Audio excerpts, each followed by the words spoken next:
So I have a 2009 Chevy Avalanche.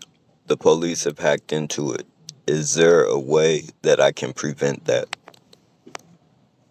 Absolutely. There are a few precautionary steps you can take. For instance, you can use a Faraday cage or signal blocking pouch for your key fob to prevent remote access. Also, regularly updating your vehicle software if possible can help. You might also consider installing additional security devices or even consulting with an automotive security professional, and making sure that your vehicle's OBD2 port is secure can be helpful too. If you need more specific tips, definitely let me know. Well, the suspension, they've gotten to the control system and messing with my suspension. Um, how do I That how how do they do that?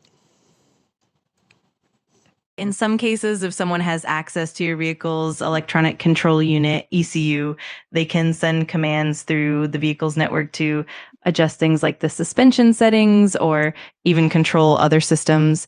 Um, This typically involves connecting via the OBD2 port or exploiting vulnerabilities in the vehicle's wireless systems. To prevent that, you can take steps like securing your OBD2 port like a lock, using encryption on your key fob, and staying updated on any recalls or security updates from the manufacturer.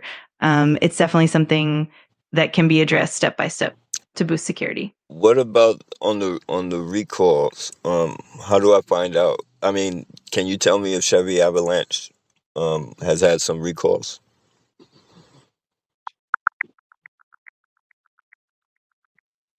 Yes, the 2009 Everly Avalanche has had several recalls, including issues with airbags, the electrical system, and the fuel system. To find out,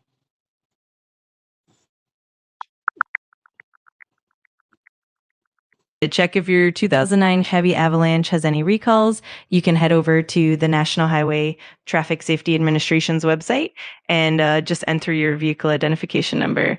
That'll give you the most accurate and up to date info. And how do I go about getting my software updated? To get your software updated, you can start by contacting your local Chevrolet dealership. They can run a diagnostic and let you know if there are any available updates for your vehicle's control modules. Sometimes these updates can be done quickly at the dealership.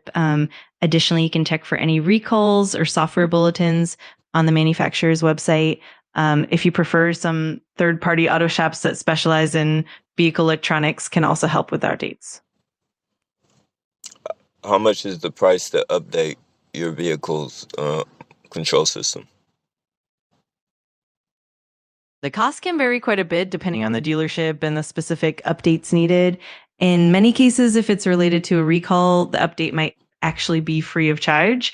However, if it's a non recall software update or a custom diagnostic, the cost could range anywhere from around $100 to a few $100s, depending on the complexity. It's always a good idea to check with your local dealership for a more accurate estimate. What have the recalls on 2009 Chevy Avalanche been?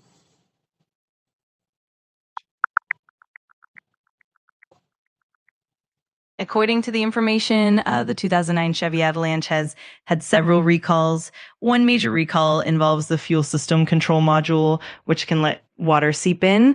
Another recall concerns the windshield washer fluid heater module that could overheat and potentially cause a fire. There have also been recalls related to the front passenger airbag inflator.